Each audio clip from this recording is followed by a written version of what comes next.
No, it's really a pleasure to be here at the Med-Or Foundation. It's wonderful to be in Rome. I come too rarely. Hopefully there will be other occasions. So the World Peace Foundation was set up in 1910. We're 114 years old next month. According to our founder, who endowed $1 million in 1910, our board meets every year and takes a vote. And the vote is whether world peace has been achieved, yes or no. And when they vote yes, it has been achieved, I lose my salary. And the money that goes currently to run the foundation goes instead to the Charles Bank Home for the Working Women of Boston. So 113 times the board has met, and 113 times there has not been world peace. But I suspect that I will be able to continue the rest of my career without being cut off, sadly. So I want to talk about oil and the end of oil and some of the politics associated with that and some research that we have been doing. So oil really has been the foundation of the global economy, really during almost the entire lifetime of the foundation, more than 100 years. It's also been the foundation of political systems, and that's what I want to focus on. And I'm sure we're all familiar with the concepts of the resource curse and of rentier states that depend on oil revenues for the functioning of their economies, but are also very often authoritarian and corrupt. And many people hope that the end of oil, or the transition from oil to renewables, will remove some of these problems and maybe will be a force for democratization. And I think we can't rule that out. However, our experience so far with states that lose oil revenue is not encouraging, and that's what I want to talk about. So I want to talk about a group of states that we can call fragile fossil fuel producers, which are basically all the African oil-producing states. I won't list them, you know who they are. But also some states like Venezuela, like Iraq, like Yemen, arguably Indonesia, Myanmar as well. Others are also trying to join this club of fossil fuel producers that will be maybe fragile: Senegal, Somalia. Now, these states have several things in common that mark them out as different from the main big oil producers that we're familiar with: the Saudi Arabias, the Emirates, Qatar, etc. They don't fit the classic mold of being centralized and authoritarian. Some might have been like that in the past, Venezuela, for example, but they are more likely to be hybrids of democratic and authoritarian systems. They still rely on rents in the sense that flows of income from minerals, oil and gas, are very important to their economies. But state authority in most of these countries is not centralized. The factions that govern these countries are actually competing for power. They're rivalrous factions within a system. I think we can call them rentier systems, or I like to call them rentier political markets, and I'll explain what that is. Now, a second feature that they have in common is that while the major oil producers, classically, of course, Norway, Saudi Arabia, etc., are already planning for decarbonization and are diversifying their economies and adjusting their strategic footprint.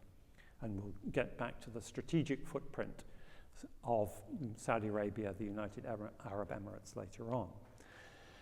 The countries that I'm most concerned with, they're not able to plan strategically. In most cases, the political elites are so preoccupied with staying in power from week to week or month to month, remaining a step ahead of the conspiracies, the plotting, the scheming of their rivals, that they can't plan for the long term at all.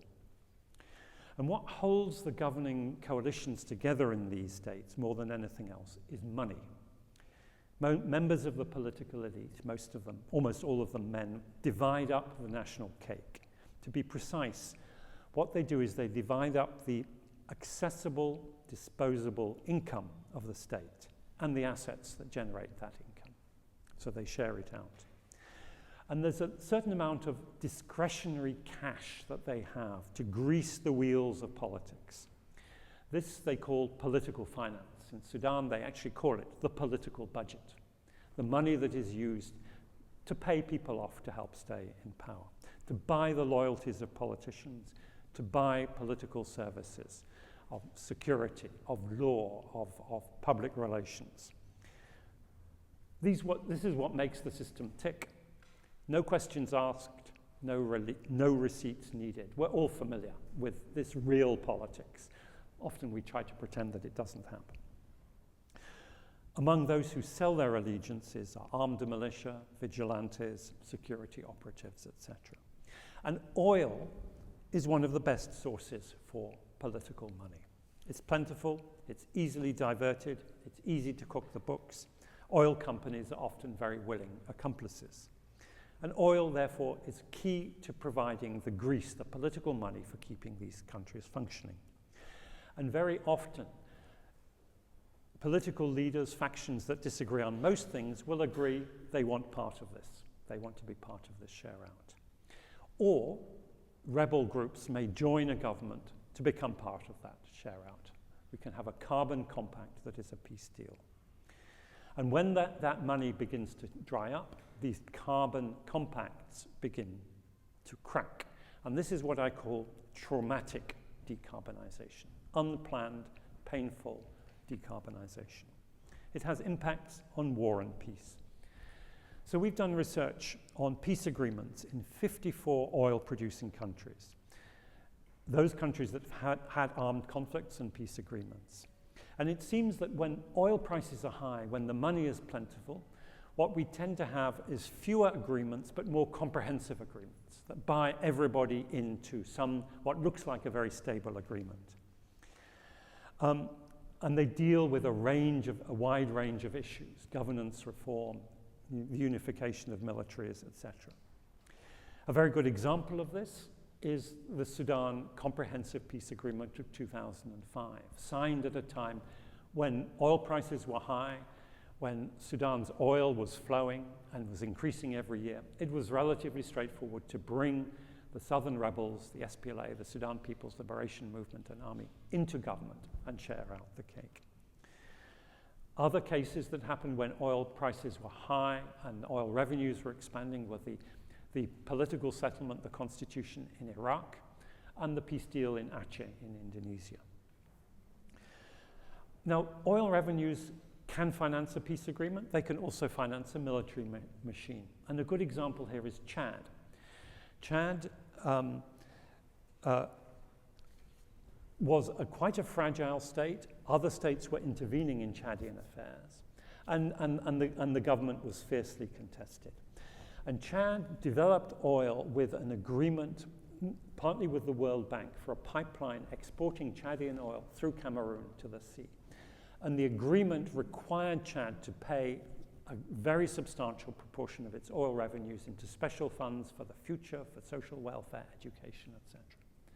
The Chadian president, Idris Deby, was unhappy with this because of the immediate challenges to his power. And at the first opportunity, he paid off the World Bank, the loan to the World Bank, and used substantially more of that money for his own military and to buy off and buy in other political rivals. And he was then able also, first of all, to make a truce with Sudan, the main country that was intervening in Chad, because on the basis of sort of equality of oil revenues, and then also to have a very assertive regional policy. So he could intervene licitly with agreement in Mali and illicitly without international agreement in the Central African Republic. When oil revenues are low, it's much more difficult for that type of policy to be followed.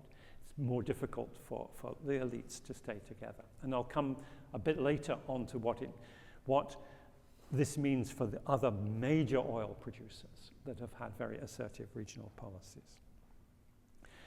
If you compare those countries with oil that make peace agreements with countries that don't have oil, I'm missing one point. When oil revenues are low, what we find is those countries that are oil producers making ceasefire agreements, temporary agreements, not comprehensive agreements. So they are managing their conflicts, not trying to solve them.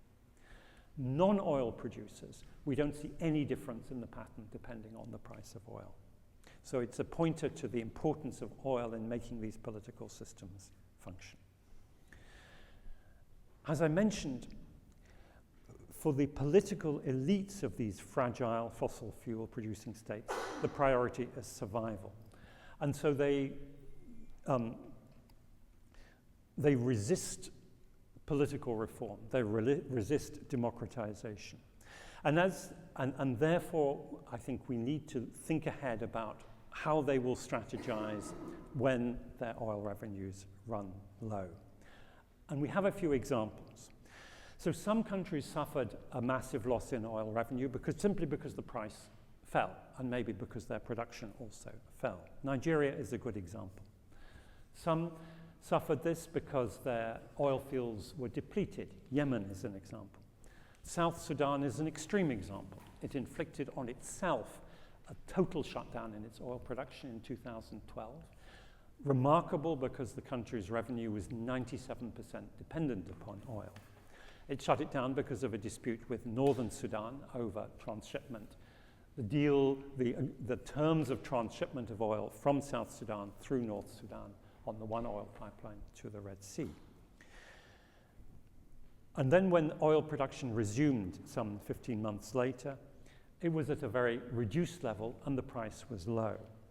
And South Sudan's revenues, the grease that kept the system going, virtually disappeared. South Sudan is facing that crisis again today. The oil pipeline has been shut by military action in northern Sudan, and this is going to cause a new crisis. Sudan itself is another example. It was a major oil producer, or a middle-ranking oil producer, I should say. It lost 75% of its oil when the South seceded in 2011, lost almost all its revenue. So what happens to these countries, which as I've said are political markets, when the political budgets of these governments begin to shrink? Well, one thing they do is they try to find alternative sources of revenue, which can fill their political budgets. And none of those alternatives are as good as oil. And when they do find them, they tend to reconfigure the political landscape. We find that there are fewer peace agreements, we find that there are popular protests, and we find that the governments respond to these protests on the whole with coercion. We find, as it were, that the rules of the political game don't change. So if your system is already running as a political market with payouts to the political elites to buy them into the system, when the money runs low, it's not as though you shift to an open, institutional, democratic system. Those in power try to run the system on the same basis, just with less money. So let me run over a few of the ways in which these states have managed or not managed. The first is the search for alternative rents. And there are two examples of this. There's Venezuela and Sudan. In both cases, the alternative sources were gold. Let me look at the Sudanese case, because Sudan literally struck gold in 2012, the year after it lost its oil. Now, the gold in Sudan is artisanal gold. It is gold near the surface. It is spread widely throughout the country. The largest gold reserves are in Darfur in the west. Now, oil, when it is controlled by a state, is controlled centrally. The infrastructure is very substantial. You need, obviously, the collaboration with a major oil company. There are a few exceptions. Some of the shallow oil fields that you have in Syria, for example, could be controlled by ISIS. But most oil production, particularly in Africa, is centralized, requires major infrastructure, and the money goes through a central government. Artisanal gold is very different. And who controls it? Whoever controls that particular locality. In the case of Sudan, it was the militia who were controlling those areas that were able to profit from that gold.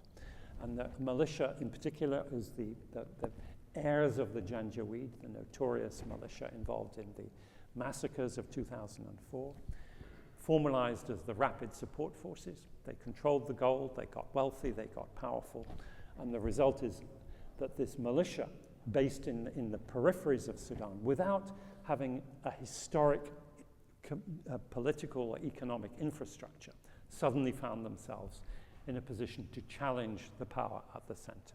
And and we see the Sudanese civil war erupting as a result. But in Venezuela, the existing elite was able to take control of most of the gold. So for the political elite, it was not so disruptive. A second thing we see is an attempt to control elite defections. And Yemen is a very interesting example here, because even before the oil ran out, we saw an anticipation of the then President Ali Abdullah Saleh losing his capacity to control the political system. So even when he still had money, the elite were beginning to defect, and the crisis was beginning to escalate. In South Sudan, we saw this play out also in a similar way. Even while President Salva Kiir still had money in his account, the elite began to defect. And he was faced with the challenge of how does he manage these elite rivals when he is also negotiating with the enemy, as it were, Northern Sudan, then President Omar al-Bashir in Northern Sudan. And Omar over reopening the pipeline because he needed that pipeline reopened to get money. And Omar al-Bashir put conditions. And the conditions were his political, who would be in and who would be out in South Sudan. And that was one of the processes that led to the civil war in South Sudan. He didn't have the money to manage this, and in his attempts to get the money, he needed to cast some members of the political elite out. Another example is Nigeria. During COVID-19, and this is an example of successful management, the price of Nigerian crude oil dropped in a matter of months from $66 per barrel to $15 per barrel. And there were tankers laden with Nigerian crude oil floating off the coast without buyers. And President Buhari promised to cut corruption, to cut leakages from oil revenue. But he had to negotiate with his own political elite. And when the budget was finally issued, it was remarkable that the budget items that had the highest levels of corruption, that included what were called zonal projects, including arms purchases and so on, they remained untouched. Where the cuts went was health and education. And then they borrowed massive loans to make up the deficit. Something similar in Sudan. And Sudan is an interesting example because you saw the limits of it.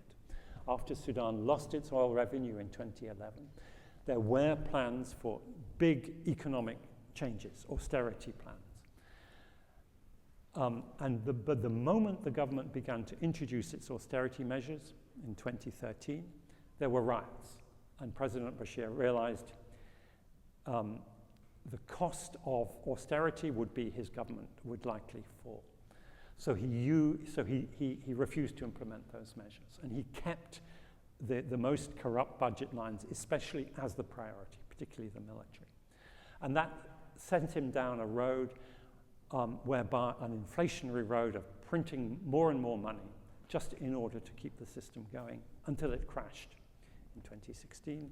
After it crashed, there were protests, the government fell, and those who were able to keep control of the remaining assets, namely the gold, found themselves more powerful than the traditional political elite in Khartoum.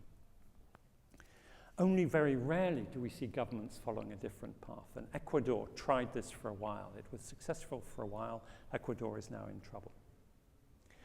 So the weakening of these mechanisms for political control may encourage popular protest, but they don't guarantee its success. So in every country that we've looked at, protests break out during or after the loss of oil revenues. This happened in Yemen, happened in Sudan, Didn't happen in South Sudan, I might say. In Iraq, in Nigeria. Huge numbers of ordinary Iraqis took to the streets in 2019, demanding an end to corruption, demanding democratic reform. And those protests lasted basically until the oil price rebounded. And as soon as the government was able to turn on the patronage tax because of oil, it was able to successfully disperse the protests. In Nigeria, there were the End SARS protests in 2020, sparked by the killing of civilians, but also fueled by public outrage over corruption and abuse of power. And again, those didn't last long. As I mentioned, in Sudan, the protests actually succeeded, but the government, the democratic government that came in, was not able to solve the fundamental political problem, economic problems. It was not able to stabilize the economy, and that doomed it. So the rules of the political game are sticky, and the elites turn to coercion when bribery doesn't work. Bribery is the preferred, coercion is the fallback. So that's a fairly pessimistic picture. I also just want to say a few words about how Africa is also at risk because of the strategic and planned decarbonization of major oil producers. And here I'm talking about major Middle Eastern countries, Saudi Arabia, Qatar, and the United Arab Emirates in particular. So if we think about the big oil producers in the Middle East, they know that decarbonization is coming. Now, for various reasons, they want to postpone it, and they want to be the ones who are the last ones to decarbonize. And we understand the reasons for that. But think back to the strategic context in which they were able to gain the enormous wealth that they have and put aside the enormous sovereign wealth funds that they have still at their disposal. So even if they lose income from oil, they still have those resources. So they won't be facing the sorts of popular protests, the sorts of pressures that, say, Nigeria or Yemen or Sudan face. But the context in which they accumulated this wealth and power was one in which there was high and sustainable demand for oil and gas, denominated in dollars. So they were able to profit from dollar investments, and especially from the role of the dollar in the international system. And they were able to shelter under the Pax Americana across the Middle East, and particularly the Persian Gulf. The Carter Doctrine, since the 1970s, basically said the US national security interests were associated with freedom of navigation, especially of oil, in the Persian Gulf, which of course guaranteed America's supply and their exports. Notably, there was no counterpart for the Carter Doctrine for the Red Sea, which is an interesting gap. Now, the world is now changing. And there is, I think the move away from the US dollar, de-dollarization, is probably exaggerated. It's not happening anytime soon. But these key actors, and the UAE is ahead of the game here, and Saudi Arabia is catching up, are positioning themselves, they are hedging, if you like, for what happens if there is some de-dollarization, and also to take advantage of the margin of de-dollarization. So there is already a margin in which these countries are trading in currencies other than the US dollar. Doesn't mean that the US dollar is going to vanish or disappear, but the Emirates in particular. I mean, historically, the Emirates has been a trading nation, using every opportunity for trade, licit and illicit, in Persian Gulf, Indian Ocean. It is now taking that to a global scale. And if you want to position yourself as a broker in the era of de-dollarization, you need something to support your currency. Oil, of course, has been one thing that has supported currencies. Other things that can support currencies historically are gold and land, and increasingly, I would say, critical minerals as well. So these countries are looking to a strategy, if you like, for commodity encumbrance. Maybe not necessarily controlling or owning land or food security systems or critical minerals or even gold, but having sufficient control over them to be the foundation of an alternative currency system, which is associated with the shift, with the loss of oil and the decline in oil and the margin that is the margin of de-dollarization, not the margin of de-dollarization. The other thing that's changed is while the Carter Doctrine in theory remains in place, it's much diluted. And as the Red Sea emerges as the critical, I like to call it the buckle on the belt. We know of China's Belt and Road. And the maritime belt goes to the Red Sea. The buckle is the Red Sea. If that buckle is undone, there is no belt.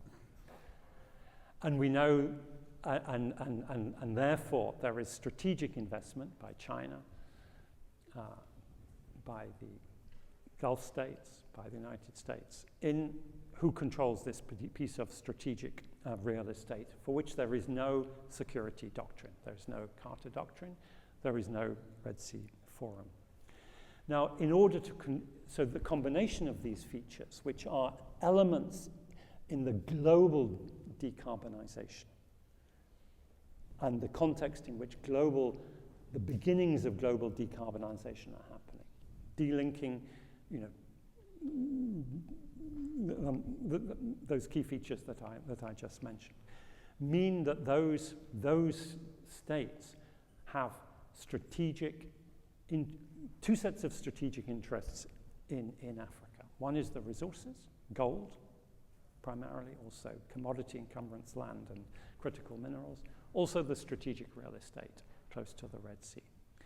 And their engagement in this, pursuing their own strategic interests, is, I think, a destabilizing factor across the Horn of Africa. We see it in the way that the Emirates and the Saudis are backing different sides in Sudan and elsewhere. And I don't see any, and this is going to be about my last remark, I don't see any prospect for peace and security in the Nile Valley or the Horn of Africa until these new hegemons get together and make an agreement. So those are my remarks.